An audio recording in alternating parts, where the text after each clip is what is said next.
Ladies and gentlemen, we will begin our third session of debates for the day. Our topic, again, being, innovation is always good, between Lachlan and Ava. Lachlan with the affirmative and Ava with the negative. Okay, affirmative. Are you ready to begin your opening statement? Yes. Okay, you may begin. I support the statement, innovation is always good. Nobel Prize-winning scientist Albert Einstein once said, "We cannot solve problems with the same thinking we use to make them." To solve the problems we make, we must have a higher level of thinking to do it. It represents innovation because if we create the problem, we have to have a better solution for it. There are a whole lot of different ways that innovation has helped humanity for the better. My first point is, innovation helps people travel and connect. Traveling from place to place exposes people to new ideas and new cultures. People fly on planes or travel by train. Steam-powered trains and new ways to make steel are two things that came out of the Industrial Revolution.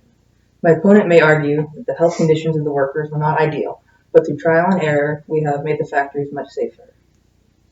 The travelers and explorers might never have traveled or explored without innovation. They used the different ways to make maps and boats to travel further to discover new things.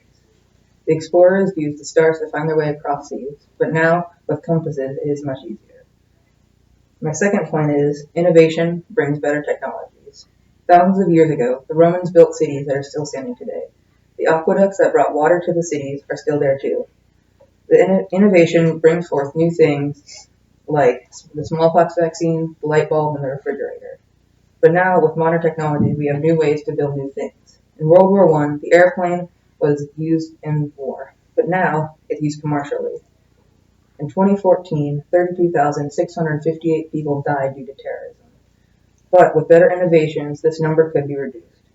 Although, all throughout history, there have been technologies popping up, like how the first humans learned to cultivate land using tools, or how the Aztecs built their capital of Tenochtitlan in the center of a lake. To make these civilizations, the Aztecs and Romans innovated to do so.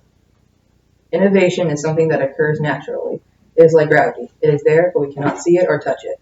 Some innovations can come out of bad times, like the Industrial Revolution or World War I. Airplanes, trains, or the smallpox vaccine come out of them, too. Going back to the quote I used earlier, we can't solve problems that we make without using the same thinking we used to make them. Through problems, we have made new innovations that help humanity. Thank you. I now stand ready for process.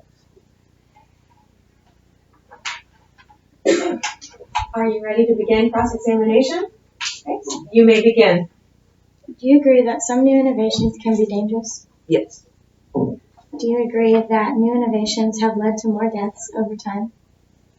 Yes, but they could also be used to another way, like guns could be used to protect the nation from terrorists attacking it. Do you agree that innovations have increased the amount of pollution in the air? Yes, but new innovations could also reduce the amount of pollution in the air. Have they so far? Not yet, but they could. And do you agree that pollution is bad for our environment? Yes. Do you agree that making and advertising of new innovations can be expensive sometimes? Yes. And do you agree that bankruptcy can ruin people's lives? Yeah. Do you agree that confusion can in some cases lead to chaos? Yes, but if the chaos is controlled in a short period of time, it is not really chaos. All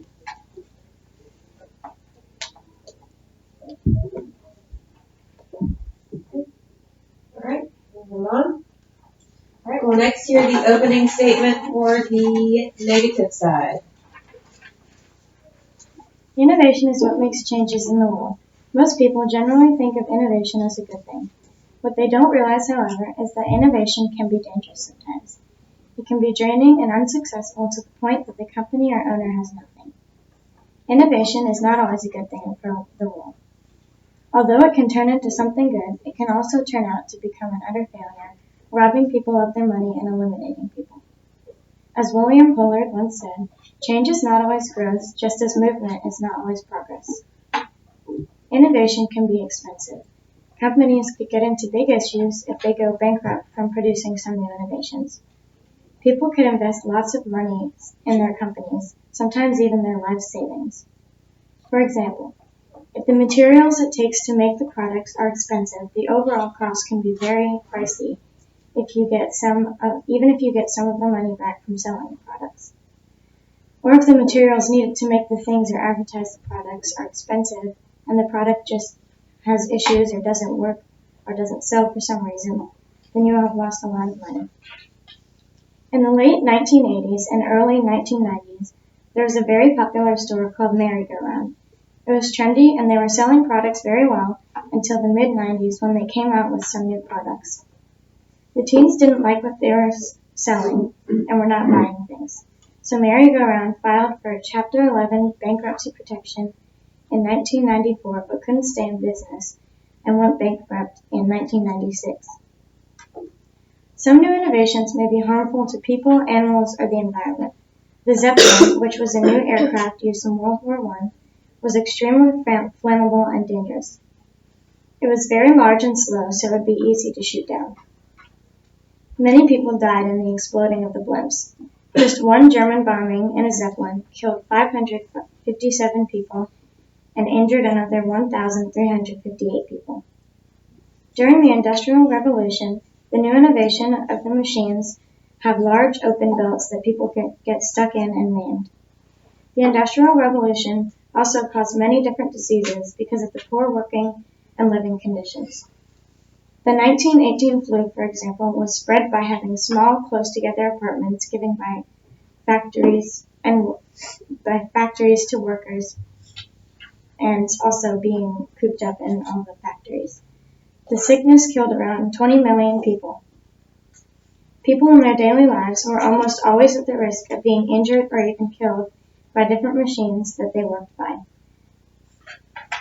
Cars are a part of our daily life, but since they were created, the amount of pollution in the air and global warming has gone up drastically. 25% of cars are causing 90% of the air pollution that we breathe. Also, millions of trees have been cut down to build roads for the cars to drive on. This lowers the oxygen level trees create. All right, we'll now move on to cross-examination. All right, you may begin. Do you agree that the people that built the factories are at fault for some of the working conditions of workers? Sometimes, yes. Can you elaborate, please? Could you repeat the question? Do you agree that the people that created the factories are at fault for the conditions of the workers that worked in them? Well, they could spend more of their money or less of their money on making more products and getting more money for them and having a better life for themselves. And they could spend more money on trying to help the workers have better working conditions and not get injured or even killed. But if they spent more money on their products, they could have gained more money to spend on the factories, which eventually they did. Okay, moving on. What is innovation in your own words? Innovation is, in my perspective, is new things that people create. So if it's new things that people create, then aren't they really bad? They can be bad because they can be dangerous or expensive or harmful to people or animals or environments. Okay, so do you agree that innovation is not man-made?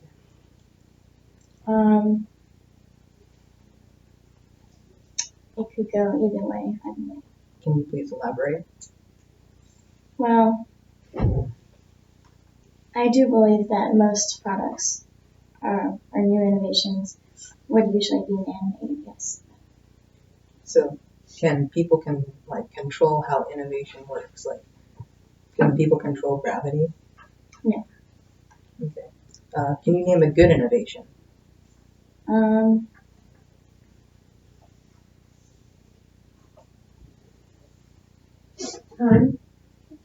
You will have 1 minute to prepare for your closing statement. Okay, you'll have 1 minute to prepare for your closing statement. You can step to the back table to record any notes that you might want to take. All right, you will have 1 minute, and it begins now.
Time. Okay, we'll begin with our closing statement for the affirmative.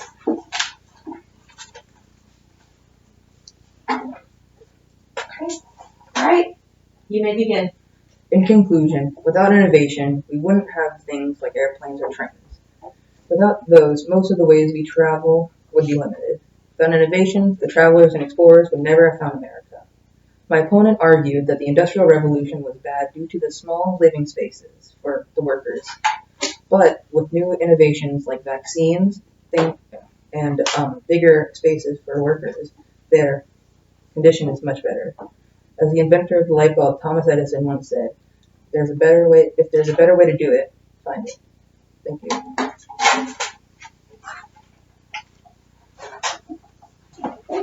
All right, you may begin. As I've pointed out, innovation is not always as great as some people may think. My opponent argued that the working conditions were not as bad and that they could be fixed with vaccines and larger living spaces, but they still became sick and got injured, and that the more poor people that lived in the spaces and worked in the factories could not afford always to go to the doctors and have vaccines, and they still got sick. Ben Horowitz had a strong point, as he once said, big companies have trouble with innovation. Innovation is about bad ideas or ideas that look like bad ideas. That is the fundamental thing. Thank you.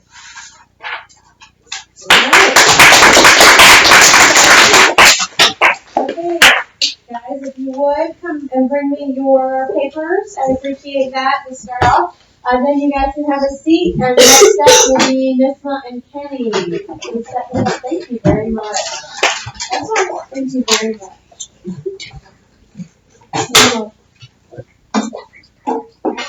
We just need 1 minute to finish our notes here, and then we will begin. Okay, so just a minute.